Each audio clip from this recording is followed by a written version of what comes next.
आज हम बात करेंगे अपना एक नेक्स्ट चैप्टर, एक नया टॉपिक लेकर बात कर रहे हैं और ये टॉपिक है फाइनेंशियल मैथमेटिक्स का।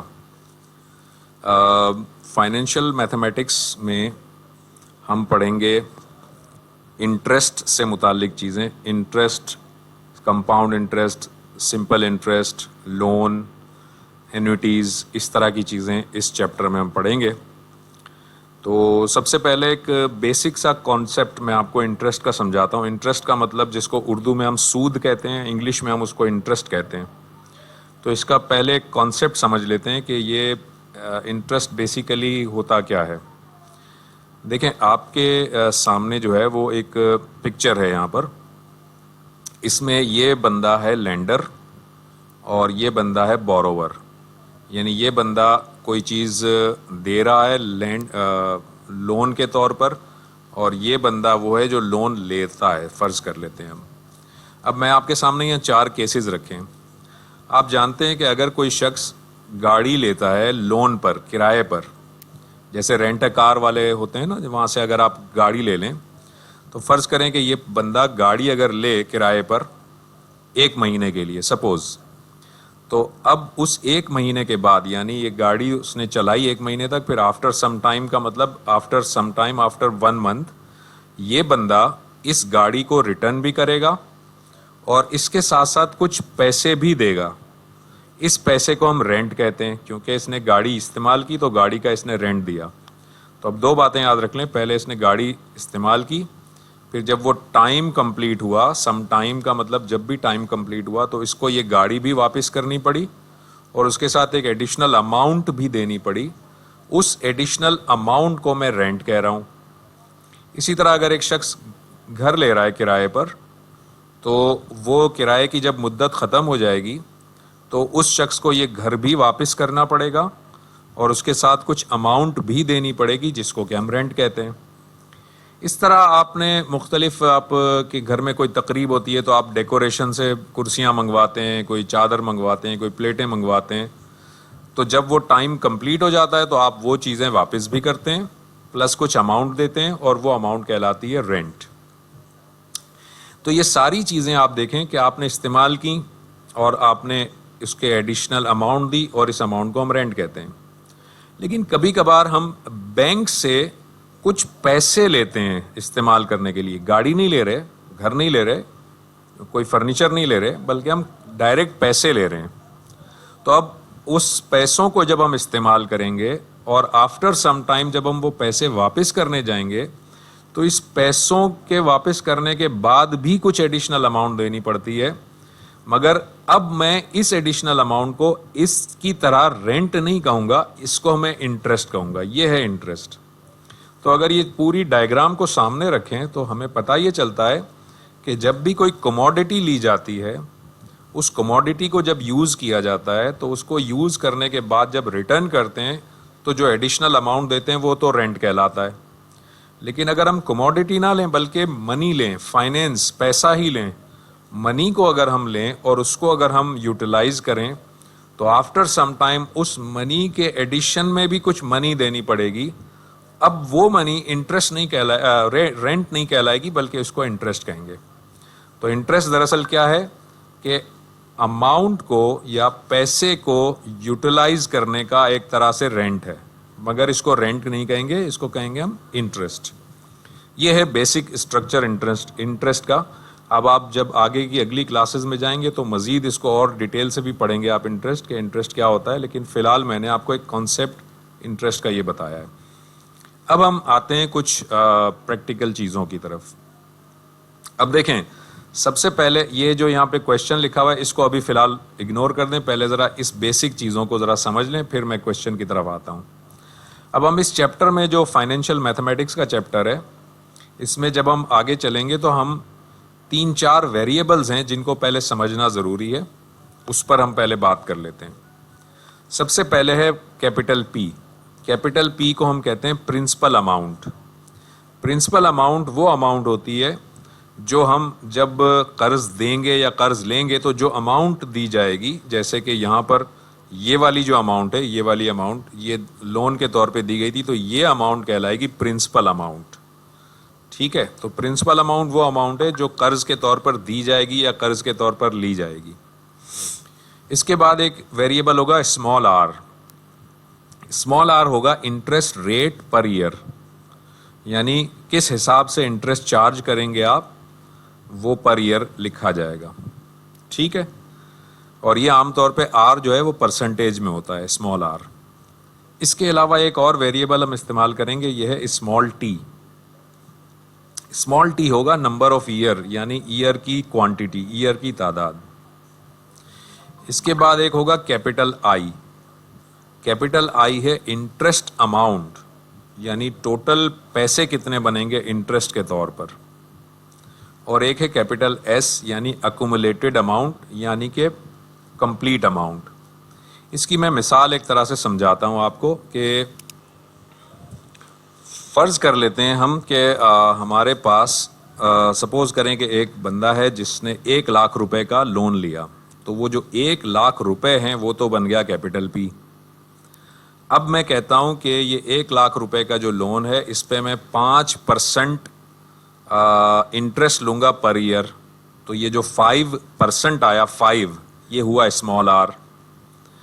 मैं उस बंदे को लोन दे रहा हूं 1 साल के लिए, तो टी की वैल्यू हो गई 1। ठीक है, और चूंकि 1 लाख रुपए पे 5% लोन लूंगा, तो 1 लाख का अगर मैं 5% निकालूं तो ये बनेगा 5,000 रुपए। तो 5,000 जो रुपए आए वो हुआ कैपिटल आई। और एस क्या है, अकुमुलेटेड अमाउंट, यानी जब वापस मैं लूंगा अमाउंट तो कितनी लूंगा। एक तो मैं लूंगा ये वाला कैपिटल पी, यानी 1 लाख अपने वापस लूंगा, उसके साथ साथ मैं ये इंटरेस्ट भी वापस लूंगा, यानी वो 5,000। तो एस की वैल्यू बन जाएगी 1,05,000। ठीक है, ये जो कैपिटल आई है, ये जो इंटरेस्ट है, ये इंटरेस्ट हमेशा कैलकुलेट होता है इस की बेसिस पे कि आपने इंटरेस्ट रेट क्या रखा है, और ये इंटरेस्ट रेट कैलकुलेट होता है इस अमाउंट पर और इस टाइम पीरियड पर।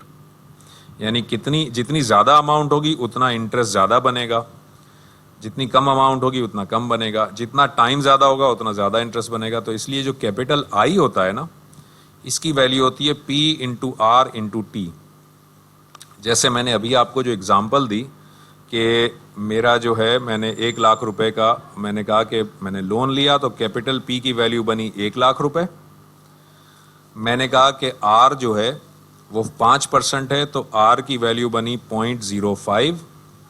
और मैंने कहा कि टाइम 1 साल का है, तो टाइम की वैल्यू मैंने रखी 1, तो कैपिटल आई आ जाएगा 5,000। आप चाहें तो कैलकुलेट करके देख लें कि 1 लाख मल्टीप्लाई बाय 0.05 इसलिए कि 5% है, 5% को 0.05 लिखेंगे हम, और टाइम है 1 साल का, तो 5,000 रुपये हुए। लेकिन अगर फ़र्ज़ करें कि 1 लाख रुपए मैंने दिए, 5% ही के हिसाब से दिए, लेकिन 2 साल के लिए दिए, तो 2 साल के लिए अगर दूंगा तो 1 lakh multiply by 0.05 multiply by 2, तो ये बन जाएगा 10,000 रुपये। तो इसलिए इंटरेस्ट 10,000 रुपये होगा। और जो एस है, कैपिटल एस, वो असल में capital P plus capital I के बराबर है। अगर आप पी को पी रख दें और आई की जगह पूरा का पूरा ये पी आर टी उठाकर यहाँ डाल दें, तो ये बन जाएगा P plus P R T. उसमें से अगर आप P को कॉमन ले लें तो वैल्यू आ जाएगी P into 1 plus R T. तो अब आप जहन में रखिएगा, ये 2 फार्मूले हम यूज़ करेंगे। एक है capital I is equal to P R T, और एक है capital S is equal to P into 1 plus R T या P प्लस आई। ठीक है जी, अब हम इस को देखते हुए एक न्यूमेरिकल सॉल्व करते हैं। ये न्यूमेरिकल आपके सामने ऊपर लिखा हुआ है, इसको सॉल्व करते हैं। देखिए, ये कह रहा है कि a credit union has issued a three year loan. एक कोई कंपनी है या कोई बैंक है, क्रेडिट यूनियन बैंक है, वो 3 साल के लिए लोन देती है। तो 3 साल क्या हुआ, टी हुआ। तो देखें यहाँ टी की वैल्यू मैंने लिखी 3 ईयर्स। लोन कितना दे रही है, $5,000, तो P की वैल्यू बनी $5,000। फिर ये कह रहा है simple interest is charged eight a rate of 10% per year. तो ये कह रहा है कि जो इंटरेस्ट चार्ज होगा वो 10% पर ईयर के हिसाब से चार्ज होगा। तो ये है असल में स्मॉल आर, तो स्मॉल आर लिख दिया मैंने 10% पर ईयर। अब ये कह रहा है the principal plus interest is to be repaid at the end of third year, यानी कि प्रिंसिपल अमाउंट और उसका इंटरेस्ट 3 साल गुजरने के बाद पे किया जाएगा। Compute the interest for the 3 year. अब ये कह रहा है कि कंप्यूट करो इंटरेस्ट, यानी कि कैपिटल आई निकालना है। What amount will be repaid at the end of third year, यानी कि टोटल अमाउंट तीसरे साल के बाद कितनी होगी, तो इसका मतलब कैपिटल एस निकालना है। 2 बातें हमें निकालनी है। तो कैपिटल आई का फार्मूला हुआ PRT, पी को रखा 5000, आर चूंकि हमारे पास 10% है तो 10% का मतलब 0.1 रखा, और टी 3 रखा, तो ये $1500 आपका इंटरेस्ट आ गया। अब एस पूछा जा रहा है, तो एस की वैल्यू मैंने बताया था, इसका फार्मूला P प्लस आई भी है और ये भी है। तो अगर आप P प्लस आई से इसको सॉल्व कर लें तो P 5000 था और आई 1500 था, तो ये 6500 आ गया। इस फार्मूले से भी आंसर आ गया। अगर आप चाहें इस फार्मूले से आंसर निकालना है तो इस फार्मूले से निकालें, तो P into 1 plus R T, P को 5000 रखा, 1 को 1 रखा, R 0.1 है, 3 रखा, तब भी ये आंसर, यानी ये आंसर और ये आंसर सेम आ गया। तो आप चाहे इस फार्मूले से यूज़ कर लें या उस फार्मूले से कर लें, ये आपका प्रॉब्लम इस तरह से सॉल्व हो जाता है। ठीक है जी। तो यहाँ तक जो है हमने एक बेसिक समझा। इसको हम कहते हैं सिंपल इंटरेस्ट, कि सिंपल इंटरेस्ट इस तरह से कैलकुलेट होता है। लेकिन सिंपल इंटरेस्ट आम तौर पे जितने भी बिजनेसेस होते हैं, जितने भी बैंक्स होते हैं, जितने भी हमारे इदारे होते हैं, उनमें सिंपल इंटरेस्ट कैलकुलेट नहीं किया जाता, उनमें कंपाउंड इंटरेस्ट कैलकुलेट किया जाता है। तो जो कंपाउंड इंटरेस्ट होता है ना, उसमें थोड़ा सा फ़र्क आ जाता है, उसके कुछ वेरिएबल भी थोड़े से बदल जाते हैं और उसका ये फार्मूला भी बदल जाता है। मैंने पहले आपको सिंपल इंटरेस्ट का एक सिर्फ आइडिया दिया था, लेकिन असल में ये कंपाउंड इंटरेस्ट हम आगे जाके पढ़ रहे हैं। तो अब कंपाउंड इंटरेस्ट के अंदर कुछ वेरिएबल मैं चेंज करूंगा, वो मैं आपको बताता हूँ क्या चेंज होंगे, और कुछ फार्मूले में चेंजेस आएंगी, वो भी मैं आपको बताता हूँ कि क्या चेंजेस आएंगी। तो अब हम आते हैं ज़रा इंटरेस्ट को समझते हैं। कंपाउंड इंटरेस्ट क्या होता है वो समझते हैं। देखें, कंपाउंड इंटरेस्ट के लिए एक तो वर्ड वही लेटर होगा कैपिटल P, जो कि प्रिंसिपल अमाउंट है, यानी जो आप लोन लेंगे या जो अमाउंट में लोन देंगे वो कैपिटल P होगा। एक स्मॉल r होगा जो कहलाएगा इंटरेस्ट रेट पर ईयर।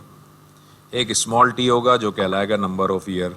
एक कैपिटल I होगा जो कहलाएगा इंटरेस्ट अमाउंट, और एक ये कैपिटल S होगा जो कहलाएगा अकोमोलेटेड अमाउंट। यहाँ तक तो ये बिल्कुल वही है जैसे कि इसमें था, सिंपल इंटरेस्ट वाले में वेरिएबल थे, बिल्कुल यही वाले वेरिएबल यहाँ पर भी हैं। लेकिन 2 नए वेरिएबल इसमें आए हैं। वो 2 नए वेरिएबल कौन से हैं? वो दो नए वेरिएबल ये हैं, एक है स्मॉल i और एक है स्मॉल n। इसको ज़रा याद रखिएगा। स्मॉल i है इंटरेस्ट रेट पर पीरियड। यहाँ ज़रा गौर करें, यहाँ स्मॉल r क्या था? इंटरेस्ट रेट पर ईयर, मगर ये स्मॉल i है इंटरेस्ट रेट पर पीरियड। ये और ये 2 एक जैसी चीज़ें हैं मगर थोड़ा सा फ़र्क है। ये इंटरेस्ट रेट पर ईयर है, ये इंटरेस्ट रेट पर पीरियड है। ठीक है, बिल्कुल इसी तरह यहाँ स्मॉल n एक नया वेरिएबल आया है जिसका मतलब है नंबर ऑफ पीरियड। तो यहाँ ज़रा देखें, यहाँ क्या लिखा था स्मॉल t के बारे में? Number of year. इसका मतलब t और n भी एक जैसी चीज़ें हैं मगर थोड़ा सा फ़र्क है। ये नंबर ऑफ ईयर है, ये नंबर ऑफ पीरियड है। ये 2 वेरिएबल नए इस्तेमाल हो रहे हैं कंपाउंड इंटरेस्ट में, इसको ज़रा जहन में रखिएगा। अब ये कैसे इस्तेमाल हो रहे हैं और ये क्या वेरिएबल हैं, ये मैं आपको अब बताता हूँ। सबसे पहली बात यहाँ पर याद रखें कि कंपाउंड इंटरेस्ट का जो फार्मूला है वो फार्मूला इसके मुकाबले में फ़र्क है। यहाँ पर कंपाउंड इंटरेस्ट का सिंपल इंटरेस्ट का फार्मूला क्या था? S is equal to P into 1 plus R T. फिर रिपीट, आप ज़रा जहन में रखिएगा, S is equal to P into 1 plus R T. ये है सिंपल इंटरेस्ट का फार्मूला। कंपाउंड इंटरेस्ट के फार्मूले में ये वाला जो T है ना, ये ऊपर चला जाएगा। आप देखें इधर, S is equal to P into 1 plus R की पावर T, यानी ये पावर में चला गया T। यहाँ पर पावर में नहीं था बल्कि यहाँ पर T इसके साथ था, यहाँ पर पावर में चला गया T। तो एक तो फार्मूला में दिमाग में रखिएगा, कंपाउंड इंटरेस्ट का formula S is equal to P into 1 plus R की पावर T है। दूसरी बात, यहां पर हमने देखा था सिंपल इंटरेस्ट में कैपिटल आई डायरेक्ट कैलकुलेट होता था PRT से, और S की वैल्यू P प्लस आई होती थी। लेकिन कंपाउंड इंटरेस्ट में कैपिटल आई डायरेक्ट कैलकुलेट नहीं हो सकता, लेकिन S is equal to P plus I ही होता है। तो इस इक्वेशन की मदद से कैपिटल आई निकाला जा सकता है S माइनस P करके। तो कंपाउंड इंटरेस्ट के जितने भी हम सवाल करेंगे आगे, उसमें S की वैल्यू होगी P into 1 plus R power T, और कैपिटल आई की वैल्यू होगी S माइनस P। ठीक है, अब इसके कुछ रूल्स मैं आपको समझाता हूं। अच्छा, अब इसके रूल जो है वो ये हैं कि हमेशा याद रखिएगा, कंपाउंड इंटरेस्ट का जब भी क्वेश्चन आएगा ना, तो उसमें इंटरेस्ट रेट के साथ 2 टाइम की वैल्यू लिखी होंगी। हमेशा याद रखिएगा, आगे हम सवाल करेंगे तो और बात समझ में आ जाएगी। कंपाउंड इंटरेस्ट का अगर सवाल आएगा तो उसमें इंटरेस्ट रेट में 2 टाइम लिखे होंगे। ये पहला पॉइंट याद रखें। दूसरा पॉइंट, जो 2 टाइम लिखे होंगे उसमें से जो पहला टाइम लिखा होगा, फर्स्ट टाइम जो लिखा होगा, वो हमेशा ईयर होगा, ऑलवेज ईयर होगा, ऑलवेज। जबकि जो दूसरा टाइम लिखा होगा वो कभी ईयर होगा, कभी मंथ होगा, कभी क्वार्टर होगा, कभी सेमी एनुअल होगा, अलग अलग टाइम होंगे। पहला टाइम हमेशा ईयर लिखा होगा, दूसरा टाइम हमेशा चेंज होगा, कभी ईयर भी होगा, कभी मंथ भी होगा, कभी कुछ होगा, कभी कुछ होगा। सही है जी, 2 पॉइंट समझ आ गए। तीसरा पॉइंट ये है कि अगर इंटरेस्ट रेट के ये जो 2 टाइम होंगे ना लिखे हुए, अगर ये दोनों टाइम सेम होंगे, यानी पहला तो हमेशा ईयर होता ही होता है, अगर दूसरा भी ईयर होगा, पहला भी ईयर दूसरा भी ईयर, तो ये जो 2 नए वेरिएबल आए हैं ना, आई और एन, ये हम कैलकुलेट नहीं करेंगे। ठीक है, और अगर इंटरेस्ट रेट के दोनों टाइम डिफरेंट होंगे तो हम आई और एन को कैलकुलेट करेंगे। बस ये बात आप याद रखिएगा। अभी शायद आपके समझ में ना आए, लेकिन जब हम न्यूमेरिकल आगे लेके चलेंगे तो आपको बात समझ में खुद ब खुद आ जाएगी। मैं अगले न्यूमेरिकल पे आता हूँ, फिर आपको बात समझ में आ जाएगी। देखें, अब आपके सामने एक ये न्यूमेरिकल है। इस न्यूमेरिकल को देखें आप, यहाँ लिखा है a sum of $8,000 is invested, यानी $8,000 को इन्वेस्ट किया गया। इन्वेस्ट करने का मतलब किसी बैंक को दिया गया या किसी जगह दिया गया, तो इसका मतलब कैपिटल P तो हो गया $8,000, ये तो ठीक है। In a saving account which pays interest at a rate of 9% per year compounded annually. ये कह रहा है कि $8,000 दिए गए, तो $8,000 P हुआ, और इंटरेस्ट रेट यानी स्मॉल r की वैल्यू क्या है, 9% पर ईयर कंपाउंडेड एनुअली। अब देखें, आप गौर से सुने बात, यहाँ पर आपके सामने जो इंटरेस्ट रेट आया, उस इंटरेस्ट रेट में लिखा है 9%, ये लिखा पर ईयर, और ये लिखा कंपाउंडेड एनुअली। तो देखें, इंटरेस्ट रेट के साथ 2 दफ़ा टाइम लिखा हुआ आ रहा है। एक पहला टाइम आया, फिर दूसरा टाइम आया। मैं आपको यही बात अभी समझा रहा था कि यहाँ पर आप देखें, इंटरेस्ट रेट में 2 टाइम लिखे हुए आएंगे। पहला टाइम हमेशा ईयर होगा, दूसरा टाइम ईयर भी हो सकता है, मंथ भी हो सकता है, क्वार्टर भी हो सकता है। ये मैंने अभी आपको बताया था।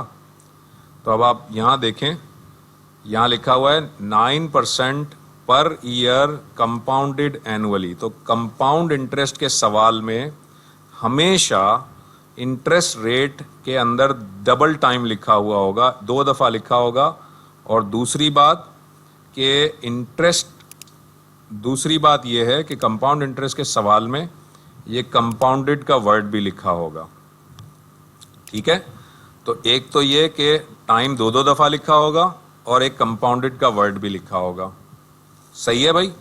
अच्छा, अब ज़रा सा खाली याद दहानी के लिए मैं ज़रा इसको पीछे ले जाता हूँ। पीछे हमने सिंपल इंटरेस्ट का एक सवाल ये अभी किया था। इसके इंटरेस्ट रेट को ज़रा दोबारा से देखें। इसमें क्या लिखा है, interest rate is charge at a rate of 10% per year. अब देखें, यहाँ पर खाली लिखा है 10% और पर ईयर, यानी 1 दफ़ा टाइम लिखा है, 2 दफ़ा टाइम नहीं लिखा, और कंपाउंडेड का लफ्ज़ भी नहीं लिखा। सही है? तो ये सिंपल इंटरेस्ट का सवाल है। लेकिन अगर कंपाउंड इंटरेस्ट के सवाल पे आएंगे तो इस परसेंटेज के साथ साथ 2 दफ़ा टाइम का जिक्र आएगा पर ईयर। ये ईयर है और ये लिखा है एनुअल। एनुअल भी दरअसल ईयर ही हुआ, तो इधर भी ईयर लिखा है, इधर भी ईयर लिखा है और बीच में कंपाउंड लिखा है। तो इससे पता चला कि ये कंपाउंड वाला सवाल है और इसमें पहला वाला टाइम ईयर है जो कि हमेशा ईयर ही होगा, और दूसरा वाला टाइम मैंने आपसे कहा कि कभी ईयर होगा, कभी मंथ होगा, कभी कुछ होगा। तो इस सवाल में पहला टाइम ईयर है जो हमेशा ईयर होगा, दूसरा टाइम भी इत्तेफाक से ईयर है। ठीक है भाई, तो अब आपने लिख दिया P इज इक्वल टू $8,000 और small r is equal to 9%। ये जो पर ईयर है ना, इस पर ईयर को शॉर्ट फॉर्म में PA लिखते हैं। PA का मतलब होता है पर एनम। तो पर ईयर बोलें या पर एनम बोलें, बात एक ही है। तो ये लिखा हुआ है 9% पर ईयर कंपाउंडेड एनुअली, तो मैंने लिखा 9% PA कंपाउंडेड एनुअली। ठीक, अब आगे क्या कह रहा है, if the amount is kept on deposit for 6 years, तो T की वैल्यू आ गई 6। What will be the compound amount equal. अब ये कह रहा है कि जो पूरी आखिर में कंपाउंड अमाउंट बनेगी वो कितनी बनेगी, यानी S पूछ रहा है। How much interest will be earn, यानी कैपिटल I पूछ रहा है। ठीक है, अब मैंने आपको एक रूल समझाया था। मैंने आपको यहाँ कहा था कि अगर कंपाउंड इंटरेस्ट के ये जो 2 टाइम आएंगे, एक पहला टाइम हमेशा ईयर होगा, दूसरा कभी ईयर होगा कभी मंथ होगा। मैंने कहा था कि अगर ये दोनों टाइम सेम होंगे तो I और N कैलकुलेट नहीं करेंगे, और अगर ये टाइम डिफरेंट होंगे तो I और N कैलकुलेट करेंगे। तो इसका मतलब इस न्यूमेरिकल में ये वाला जो टाइम है, इस न्यूमेरिकल में ये वाला टाइम देखें, PA का मतलब एनुअल और इस दूसरे टाइम का मतलब भी एनुअल। तो ये दोनों टाइम सेम है, तो हम ना तो स्मॉल I कैलकुलेट करेंगे ना स्मॉल r कैलकुलेट करेंगे। ठीक है, हम कुछ भी कैलकुलेट नहीं करेंगे, हम सीधा लिख देंगे S is equal to P into 1 plus R की पावर T। अच्छा, 1 प्लस R की पावर T क्यों आएगा, क्योंकि मैंने कहा था कि जो कंपाउंड इंटरेस्ट के सवाल हैं उसमें T पावर में चला जाता है। अब P की यहाँ वैल्यू रखें, 1 रखें, R 9% है, 9% को 0.09 लिखेंगे। अगर आपको ये समझ में ना आया ना कि 9% को क्या लिखेंगे, तो इसका आसान सा तरीका ये है कि 9 लिखें कैलकुलेटर पे और इसको डिवाइडेड बाय 100 कर दें, तो जितना भी आंसर आएगा वो यहाँ रखेंगे बस। तो 1 प्लस R आया और पावर इसकी 6 रखी, तो ये 1.09 की पावर 6 रखी। तो पहले कैलकुलेटर में 1.09 की पावर 6 कैलकुलेट करें, फिर इसको 8000 से मल्टीप्लाई करें तो ये S आ जाएगा। अब मैंने आपसे कहा था कि I निकालने का डायरेक्ट फार्मूला नहीं है, तो I निकालेंगे S माइनस P करके। तो S की वैल्यू रखी, P की वैल्यू रखी, तो ये कैपिटल I की वैल्यू आ गई आपके पास। तो मेरा ख्याल में आपको ये समझ में आ गई होगी कि कंपाउंड इंटरेस्ट के सवाल में ये हम कैसे इसको जज करेंगे। ठीक है, अब हम एक दूसरी एग्जांपल देखते हैं और इसको समझने की कोशिश करते हैं। देखें, अब ये एक सेकंड एग्जांपल है। ये कह रहा है कि a sum of 20,000 is invested in a saving account. तो ये जो 20,000 है ये तो हो गया P, which pays interest at a rate of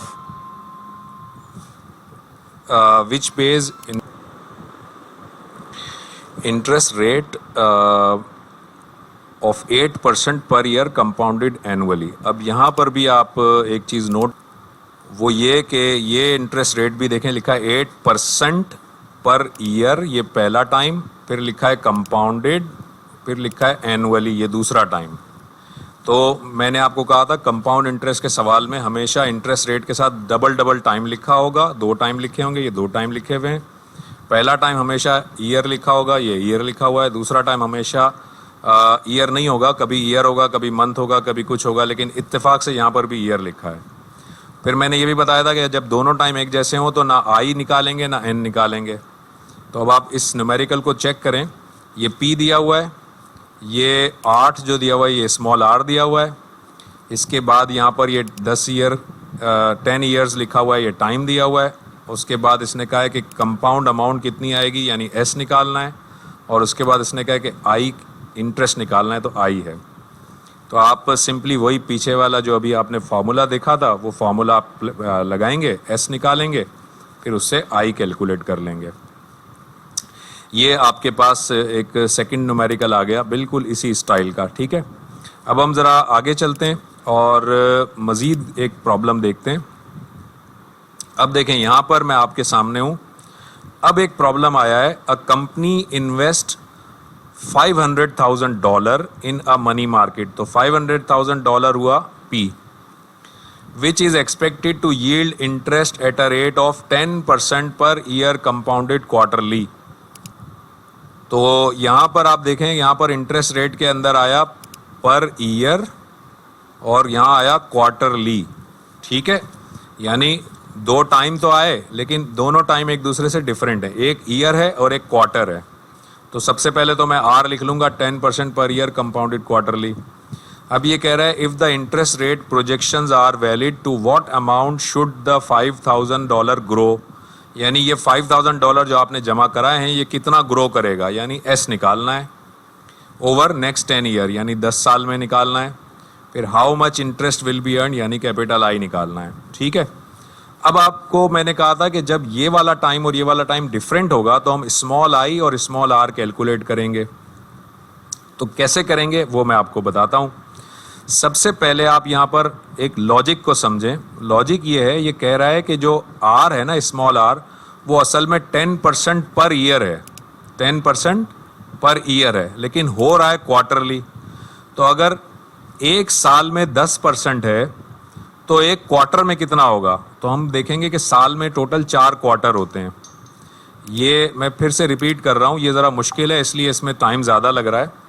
ये कह रहा है कि ये 10% पर ईयर है, यानी एक साल में 10% है और क्वार्टर में निकालना है। तो एक साल में टोटल 4 क्वार्टर होंगे, तो 10% अगर एक साल का है तो एक क्वार्टर में कितना होगा, वो होता है स्मॉल I। तो स्मॉल I हो जाएगा R/4, क्योंकि R पूरे साल का है और साल में 4 क्वार्टर होते हैं, तो 4 से डिवाइड करेंगे तो I निकलेगा 2.5%। 2.5% को हम 0.025 कहेंगे। तो ये जो इंटरेस्ट रेट आया ना, ये अब आया एक क्वार्टर का, ये पूरे साल का था, ये एक क्वार्टर का है, ठीक है। बिल्कुल इसी तरह ये T जो है वो 10 साल हैं, लेकिन हमें क्वार्टर के लिहाज से देखना है। तो एक साल में चूंकि 4 क्वार्टर होते हैं तो 10 साल में टोटल 40 क्वार्टर होने चाहिए। तो हम कैसे करेंगे कि जो स्मॉल n है वो असल में होगा T × 4, यानी 10 × 4, तो इसको हम लिखेंगे 40 पीरियड। इसको 40 पीरियड आप बोल दें या 40 क्वार्टर बोल दें, ये पर पीरियड होगा या पर क्वार्टर होगा। तो अगर अब आप याद हो, अगर आपको वो वाला जो मैंने डेफिनेशन बताई थी, तो उस डेफिनेशन के हिसाब से चलें तो मैंने कहा था कि जो I निकालेंगे वो इंटरेस्ट रेट पर पीरियड होगा या पर क्वार्टर होगा, और जो N निकालेंगे वो नंबर ऑफ पीरियड होंगे या नंबर ऑफ क्वार्टर होंगे या पीरियड, जो भी आप कह दें। तो T और R का डिफरेंस आपको यहाँ पता चल गया। तो R हमने निकाला, R दिया हुआ है तो हमने I निकाला, और T दिया हुआ है तो हमने N निकाला। I के लिए R/4 किया और T के लिए N × 4 किया, ठीक है। अब एक दूसरी बात देखें, मैंने कहा था कंपाउंड इंटरेस्ट के जो फार्मूले होंगे वो ये होंगे, S की वैल्यू होगी P × 1 + R⁻T, ये वाला फार्मूला होगा कंपाउंड इंटरेस्ट का। लेकिन अब हमेशा याद रख लें, फार्मूला नहीं बदलेगा, फार्मूला यही रहेगा, लेकिन चूंकि R के बजाय आपने I निकाल लिया है तो इसमें R की जगह I आ जाएगा, और T के बजाय आपने N निकाल लिया है तो T की जगह N आ जाएगा। तो फार्मूला बनेगा S = P × 1 + P × 1 + I⁻N, ये बन जाएगा फार्मूला। तो अब आप यहाँ देखें, ये आया S = P 1 + I⁻N। यहाँ I इसलिए आया कि R के बजाय I आ जाएगा और यहाँ T के बजाय N आ जाएगा। अब आप सारे वैल्यूज़ यहाँ पुट करें और S निकाल लें, और फिर I कैसे निकालेंगे, S - P करके I निकालेंगे। तो ये आपको ये प्रॉब्लम इस तरह से समझ में आ गया होगा। अब आगे चलते हैं, आगे अगला प्रॉब्लम देखते हैं। ये देखें, अब अगला प्रॉब्लम क्या है, इसको मैं ज़रा यहाँ से हटा देता हूँ पहले सारी वैल्यूज, यहाँ से इसको अंडू कर देते हैं। अब देखें, नया प्रॉब्लम है, a university endowment fund has invested $4 million in United states government certificate of deposit. यानी 4 मिलियन जो है वो आपको इन्वेस्टमेंट करनी है। तो 4 मिलियन पी हो गया, 4 मिलियन का मतलब है 4 के बाद 6 ज़ीरो लगाएंगे आप, 6 ज़ीरो लगा दिए। फिर ये कह रहा है इंटरेस्ट रेट क्या है, per year compounded semi annually. अब फिर देखें दो टाइम है और दोनों टाइम एक दूसरे से डिफरेंट हैं, तो मैंने लिख दिया R 8% per year compounded semi annually. फिर ये कह रहा है 10 साल का टाइम है, तो T की वैल्यू 10 ईयर हो गई। अब ये कह रहा है कि कितनी अमाउंट बनेगी, यानी S निकालना है, और कितना इंटरेस्ट होगा यानी I निकालना है। तो सबसे पहले स्मॉल I निकालेंगे। अब चूंकि यहाँ पर सेमी एनुअल है, तो एक साल में 2 सेमी एनुअल आते हैं, तो हम R/2 करेंगे, तो ये 4% आया। 4% का मतलब 0.04, और 10 साल हैं, 10 साल का मतलब है कितने इसमें सेमी एनुअल होंगे, तो 10 को मल्टीप्लाई करेंगे 2 से, तो ये 20 पीरियड हो जाएंगे। फार्मूला पुट करेंगे, S निकलेगा, I निकलेगा। S और I निकालने के बाद आपके पास ये न्यूमेरिकल सॉल्व हो गया। अब आप इसको प्रैक्टिस करें, होमवर्क है आपका पेज नंबर 317, क्वेश्चन 1 और 8। इसके आगे मैं लेके चल रहा हूं, लेकिन आप सबसे पहले यहीं पर रुकें, इस 8 प्रॉब्लम को प्रैक्टिस करें। आप जब ये प्रैक्टिस कर लेंगे अच्छी तरह से, तो आपको ये पूरी तरह एक तरह से रट जाएगा और याद हो जाएगा। उसके बाद आप अगले टॉपिक पे आइएगा जो मैं आपको अगला करा रहा हूँ। उससे पहले आप इस तक, तो अगले टॉपिक पे जाने से पहले इसको पहले प्रैक्टिस कर लें, फिर हम अगले टॉपिक पर आते हैं। और अब अगले टॉपिक पे चलते हैं। अच्छा, अगले टॉपिक पे जाने से पहले मैं आपको बता दूं कि यहाँ तक जो मैंने आपको बताया, इसमें हर न्यूमेरिकल में आपको कैपिटल P दिया हुआ है और आपको कैपिटल S निकालना है या कैपिटल I निकालना है, ऐसा ही है ना। इस होमवर्क तक यही है, इसको प्रैक्टिस करें। अब जब आगे जाएंगे आप, तो अब प्रॉब्लम ऐसा आएगा कि जिसमें S दिया हुआ होगा और P निकालना होगा। तो अब देखें, इस प्रॉब्लम को हम देखते हैं आगे। अब हमारे पास एक प्रॉब्लम है, if a saving account award interest of 6% per year compounded quarterly. अब देखें यहाँ फिर पर ईयर आया, यहाँ क्वार्टरली आया, और ये 6% है, तो मैंने लिख दिया 6% पर ईयर कंपाउंडेड क्वार्टरली, लिख दिया ये। What amount must be deposited today, यानी आज कितनी अमाउंट आप देंगे, यानी P निकालना है, इन ऑर्डर टू अकुमुलेट $20,000, इस तरह से कि अकुमुलेटेड अमाउंट $20,000 बन जाए। तो यानी S दिया हुआ है $20,000 आफ्टर 5 ईयर, यानी T की वैल्यू 5 है। How much interest will be earn, यानी कैपिटल I निकालना है। तो यहाँ पर S और I निकालना होता है, यहाँ पर P और I निकालना है, बस इतना फ़र्क है। तो सबसे पहले वही R जो है, स्मॉल r से हम स्मॉल I निकालेंगे, और इस कैपिटल स्मॉल t से स्मॉल n निकालेंगे, ये आ गया। ये वाला फार्मूला लगाएंगे। अब इस फार्मूले में चूंकि मुझे P निकालना है, तो P को यहीं रखें, इस ब्रैकेट को उधर भेज दें, तो ये ब्रैकेट हो जाएगा। इसको सॉल्व करें तो P आ गया, और उसके बाद I की वैल्यू S माइनस P से निकालेंगे। ये आपको समझ आ गया होगा। अब आप इसकी प्रैक्टिस करें और फिर आप आगे जाइएगा। अब आप जब आगे जाएंगे, तो अब आपने देखा कि पहले वाले प्रॉब्लम में S निकालना था, इस वाले प्रॉब्लम में P निकालना है। अब आपको जो मैं प्रॉब्लम बताने जा रहा हूँ, उसके अंदर आपको असल में ये निकालना है, क्या नाम है, T निकालना है, या N कह लें, T कह लें, या I कह लें। अब इसको देखते हैं, तो ये वाली प्रॉब्लम अब समझते हैं। अब देखें यहाँ पर क्या है, यहाँ पर ये कह रहा है, a sum of $80,000 earn interest at a rate of 8% per year compounded semi annually, यानी कि $80,000 जमा करवाए गए, तो P हो गया $80,000। 8% per year compounded semi annually, यानी स्मॉल r की वैल्यू आई पर ईयर, ये रहा, और ये सेमी एनुअल हुआ। अब ये कह रहा है how long will it take, यानी कितना टाइम लगेगा, यानी T नहीं मालूम हमें, for the investment to grow to $150,000, यानी ये वाली इन्वेस्टमेंट 80,000 की इन्वेस्टमेंट 150,000 हो जाए, तो 150 का मतलब S दे दिया, P भी दे दिया, R भी दे दिया, मगर T नहीं दिया। अब ये T निकालने वाला स्टाइल है। तो सबसे पहले क्या करेंगे आप, R, चूंकि R में इधर एनुअल है, उधर सेमी एनुअल है, तो R की मदद से पहले तो I निकालेंगे, तो ये I निकाल लिया, ये आ गया ये।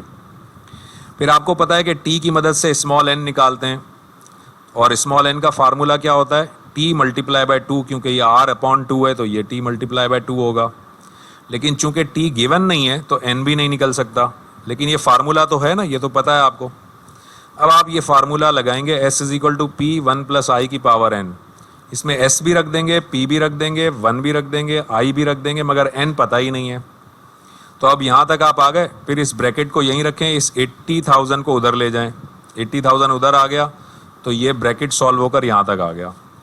अब एक बात याद रख लें कि अगर ये वाला n निकालना हो ना, तो इसको निकालने का तरीका ये होता है कि आप दोनों तरफ लॉग ले लें, taking log on both side. तो ये हो जाएगा log 1.04 की power n is equal to log 1.875।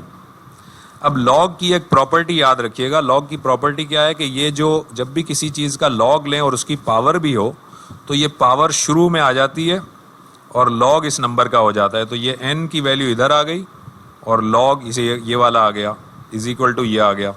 अब n चूंकि अननोन है, n को इधर ही रहने दें और ये पूरा log उठा के दूसरी तरफ डिवाइड में भेज दें, तो ये हो गया log 1.875 अपॉन log 1.04। दोनों का log निकाल लें तो ये आया और इसको डिवाइड करें तो ये n आ गया। अब आपको तो असल में t निकालना था ना, आपको याद हो, आपको n नहीं निकालना था, लेकिन आपने निकाला n है। तो अब आप इधर आइए, इधर आपने एक इक्वेशन छोड़ी थी n is equal to T multiply by 2, ये इक्वेशन मैंने यहाँ लिख दी। तो अब यहाँ से अगर t निकालना चाहूँ तो t किसके बराबर होगा, n अपॉन 2, और n चूंकि मैं निकाल चुका हूँ तो n की वैल्यू यहाँ रखूँगा, 2 से डिवाइड करूँगा तो t आ गया, t आया 8.025 ईयर। ये t निकालने का तरीका होगा। तो अब t निकालने के लिए ये वाले आप 4 प्रॉब्लम प्रैक्टिस करें तो आपको t निकालना आ जाएगा। उसके बाद आप आगे बढ़ेंगे। अब हम सीखेंगे कि अगर मुझे r निकालना हो तो कैसे निकालते हैं। तो आगे चलते हैं जी। अब एक नया प्रॉब्लम लेते हैं। If $60,000 is to grow to $180,000, यानी ये P दिया हुआ है और ये कैपिटल S दिया हुआ है, तो P और S दिया हुआ है, ओवर 10 ईयर तो T भी दिया हुआ है। At what annual interest rate, ये कह रहा है वॉट एनुअल इंटरेस्ट रेट, यानी एनुअल इंटरेस्ट रेट क्या होना चाहिए, तो R मुझे नहीं मालूम। लेकिन आगे ये कह रहा है given that interest is compounded semi annually, तो ये कह रहा है कि R तो नहीं मालूम, लेकिन R का जो अगला वाला टाइम है, दूसरा वाला टाइम है, वो सेमी एनुअल है, ये दिया हुआ है। आपको पता है कि R में 2 टाइम होते हैं, एक तो हमेशा एनुअल होता है और एक जो है वेरी करता है। तो जो वेरी करता है वो इसने यहाँ दे दिया कि वो सेमी एनुअल होगा, लेकिन R की वैल्यू नहीं दी।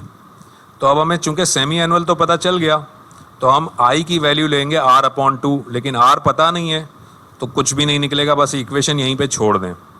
और n की वैल्यू निकलेगी t मल्टीप्लाई बाय 2, तो t 10 था तो n हो गया 20। अब ये सेम फार्मूला लगाएंगे, यहाँ पर 1 प्लस आई की पावर n को यहीं छोड़ दें, p को उधर भेज दें, तो ये s अपॉन p हो जाएगा। तो ये 1 प्लस आई की पावर 20 इज इक्वल टू 3 हो जाएगा।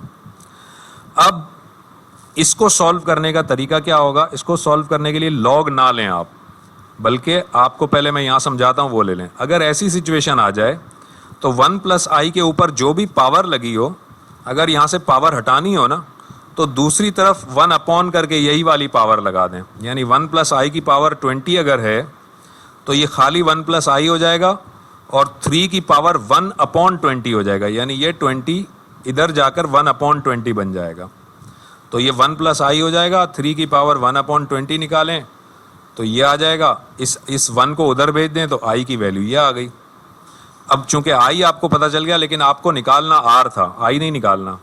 तो आप यहाँ पर देखें, इस इक्वेशन में आपने छोड़ी थी ना ये equation, I is equal to R upon 2, तो यहाँ लिखें I is equal to R upon 2 और R की वैल्यू हो जाएगी I मल्टीप्लाई बाय 2। तो I को I रखें, 2 को 2 रखें, तो ये R आ गया। और ये R 0.11 आया है, लेकिन इसको अगर परसेंटेज में शो करेंगे तो ये 11.29% हो जाएगा। और 11.29%, और पहला टाइम तो हमेशा हम PA ही लिखते हैं, तो PA लिख दें, फिर कंपाउंडेड लिख दें, फिर सेमी एनुअल क्यों लिख दें, क्योंकि डेटा में दिया हुआ था। ये हुआ आंसर। अब किसी के जहन में ये सवाल आ सकता है कि इसको हमने लॉग से क्यों नहीं किया। इसलिए नहीं किया भाई कि लॉग से ये ज़रा ज़्यादा लंबा हो जाता। अगर आपको समझना है तो मैं फिर भी लॉग से भी समझा देता हूँ।